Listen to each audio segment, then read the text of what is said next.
I made a video. It's about the material that we will learn. Jadi saya membuat video untuk menjelaskan materi yang akan kita pelajari. So I hope you enjoy guys the video. And I am sorry for the noise. Saya minta maaf untuk ada sedikit suara-suara. So I hope you enjoy the video. See you. Selamat pagi semuanya. Hari ini kita akan belajar bahasa Inggris. Today we are going to learn English.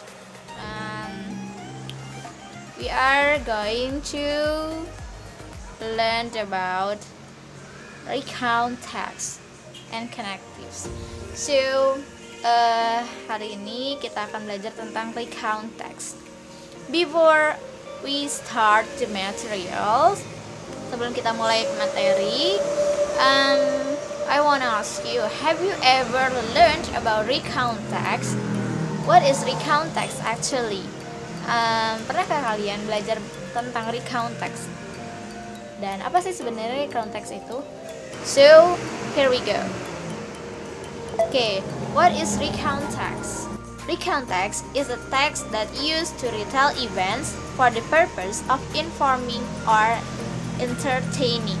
Jadi, recount text ini adalah teks yang kegunaannya atau fungsinya adalah untuk menceritakan kejadian, events, kejadian-kejadian yang berfungsi atau purpose-nya, tujuannya adalah untuk memberitahu, informing or entertaining atau menghibur. Nah, the generic structures of a recount text are, atau struktur penyusun dari teks recount text ini ada yang pertama orientation.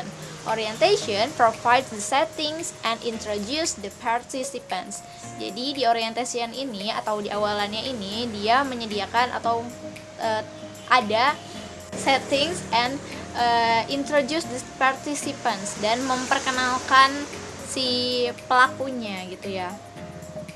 Okay.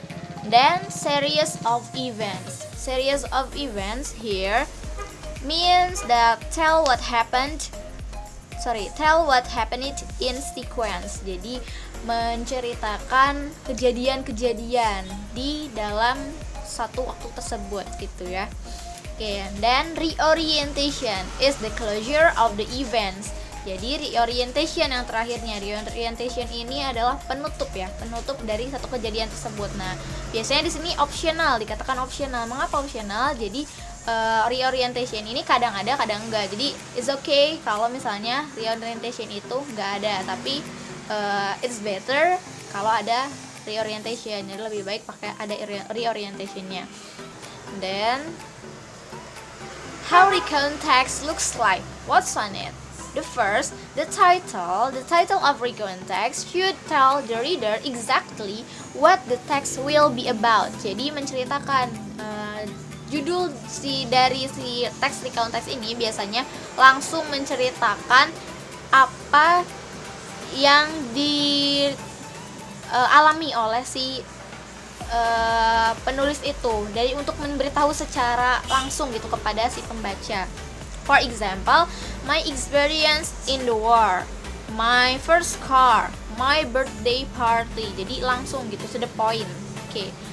Then orientation here means the start of a recount text usually tells the reader who, what, when, and where the experience or event occurred. Nah, seperti tadi yang sudah dijelaskan, jadi biasanya orientation ini menjelaskan tentang siapa, apa, di mana, kapan kejadian itu terjadi atau pengalaman itu terjadi gitu. For example, last summer itu menceritakan tentang when, kapan. Last summer kan berarti musim panas lalu gitu ya. My family and I itu menceritakan who atau siapa di sana. Kelihatan nggak?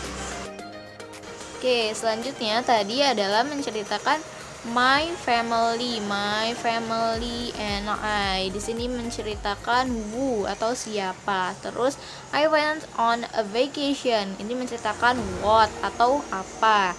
Dan to Lake Boga, ini menceritakan where atau kemana gitu kan ya. Dan yang selanjutnya adalah sequencing. Sequencing here means a recount text is usually told in the order that the events occur from the first to last. This is called sequence. Jadi dia tuh maksudnya berurutan gitu kejadiannya. Contohnya di sini, last week I went to the beach. When we first, di sini ada first, got there we applied sunscreen. After that we went for a swim. Terus then we played games on the beach. It was a great day. Nah, kan ini berurutan gitu ya. Di sini diceritain first, terus pertama, terus after that, setelah itu, selanjutnya, then, kemudian gitu. Jadi berurutan gitu, sequencing. Next, time connectives. Here, di recount text ini ada yang namanya time connectives. Time connectives are word or phrases that tell us when the event or experience took place. We often use time connectives in a recount text. Nah, jadi biasanya ada time connectives itu di dalam recount text. Contohnya seperti apa? Seperti tadi, yesterday. Sorry, yang tadi last week itu nggak termasuk ya. Yang termasuk cuma tadi yang first, after that, and then. Kalau ini time nih, yang last weekend, berarti last weekend itu masuk ke time connectives ya. Terus last week, this morning. Nah, ini disebut dengan time connectives. Oke, nah selanjutnya first person. Ya, jadi kalau misalnya recount text itu ditulisnya biasanya dari perspektif si penulis, perspektif of the author. This means we use first person, so instead of using he, she, or and they, we use I, me, and we. Jadi biasanya menggunakannya I, me, and we gitu ya, nggak menggunakan he, she, or they. Jadi contohnya di sini, we went to the park. The apple was delicious, so I ate entire thing. Oke, itu ya. Jadi menggunakan first person atau kata ganti orang pertama, bukan orang ketiga. Oke. Next, feelings. Nah, biasanya di dalam recount text ini ada memasukkan feelings atau perasaan gitu ya. A recount text should provide detail as to how the writer was feeling throughout the event or experience. Nah, jadi ceritakan perasaannya, bagaimana perasaan si author atau si penulis tersebut tentang experience atau pengalaman yang terjadi. Contohnya di sini, as I walk, the forest become thicker and the path disappeared. I was worried as it grew dark around me. I realized I was lost and I felt scared and alone. Nah, di sini contohnya dia menceritakan dia berjalan ke hutan. Terus jalannya makin menghilang gitu, nggak kelihatan gitu ya. Jadi dia merasa worried, khawatir, and then dia merasa scared, ketakutan, and alone, dan merasa sendiri. Kan itu menceritakan perasaannya, feelings. Jadi disebutkan feelingsnya di sana. Tuh, oke. Dan past tense. Nah, ini juga bagian terpenting dari penulisan recount text. Recount text ini tells of an event that has already happened in the past. So, jadi kejadiannya sudah terjadi di masa lampau. Tuh.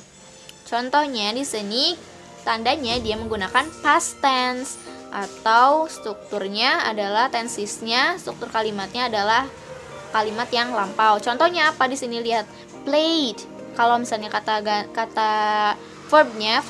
kata kerja pertamanya kan play, tapi karena kita menggunakannya past tense makanya jadi played. Terus contohnya di sini scored, won.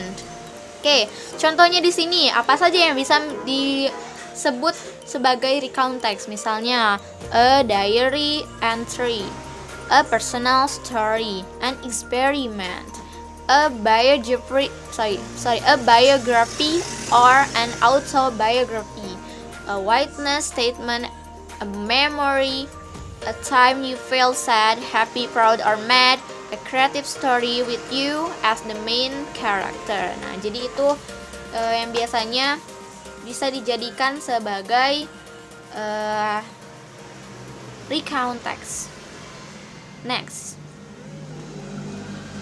For example, sini ada satu contoh teks yang menunjukkan dia adalah teks recount. Tapi coba kita lihat lagi, apakah dia benar-benar recount? Let's see. Tadi di sini kan ada last Wednesday. Berarti last Wednesday itu tadi masuk apa? Ke time connectives ya. Time connectives. Ini cirinya yang satu ada last Wednesday. Terus came late. Came di sini kata kerja kedua dari come. Jadi dia menggunakan past tense. Ya, dia masuk ke ciri-ciri dari recount text. Terus played juga sama. And then di sini menceritakan siapa, who gitu ya, menceritakan siapa. Terus kapan, when, in the night gitu ya. Terus where, ini di rumah gitu, kayak misalkan I went to school di sekolah gitu ya. And then why tadi why, karena dia ini played PlayStation until 10 a.m. 2 a.m. itu ya. It made me took a longer time. I arrived at school. Nah, terus ini juga menceritakan was angry. Angry di sini menceritakan feeling. Coba kita lihat ya.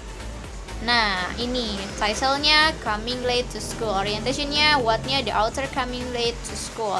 Who-nya the author, when-nya last Wednesday, where-nya at home at school, and why-nya because the author played PlayStation until 2 a.m. in the night. Terus sequencing-nya sana ada kata after. Time connectives-nya di sana tadi ada kata last Wednesday. First person-nya tadi dia menggunakan I dan juga me. Feelings-nya angry di sana disebutkan. Past tense-nya come, played, woke up, began, ran, went, made, took, dan lain sebagainya gitu ya. So here we go. Do you understand what the material or feeling confused? Gimana nih ceritanya? Mengerti materinya atau pusing? Okay, that's totally fine. Kalau misalnya kalian merasa pusing karena mempelajari materi, artinya otak kalian memproses gitu ya, mempelajari sesuatu. Kalau sama sekali nggak pusing, artinya kalian sama sekali nggak belajar justru. That's what I'm worrying about. Itu yang justru dikhawatirkan ya. Okay, here it is the text. Ini ada satu teks. I want you to analyze the text. Saya pengen kalian, di sini ada satu teks, saya pengen kalian menganalisa si teks ini seperti yang tadi, seperti ini. Kalian cari title-nya apa, orientation-nya apa, sequencing-nya bagaimana, time connectives-nya apa, first person-nya apa yang digunakan, feelings-nya apa, past tense-nya apa. Oke, ini teksnya. Kalian buat seperti ini, title-nya, orientation, kalian tinggal isi sesuai dengan si teks ini. Ya, kan di sini perintahnya analyze the text entitled A Trip to the Zoo by categorizing the word into the right column as the example in the previous slides. Jadi seperti itu tugasnya. So, kalian mempunyai waktu yang banyak sekali untuk mengerjakan tugas ini. Jadi saya harap kalian bisa mengerjakannya dengan baik gitu ya. Okay, it's always seems impossible until it's done. Ini quotes yang saya ambil dari Nelson Mandela. You know who is he? Coba dicari Nelson Mandela siapa. Oke, jadi yang saya ambil quotesnya adalah it's always seems impossible until it's done. Jadi selalu terlihat sesuatu selalu terlihat tidak mungkin sampai sesuatu itu selesai dikerjakan. Ya gak? Iya dong. Ya, jadi kita tuh pasti selalu berpikir impossible sampai sesuatu itu terjadi benar-benar selesai.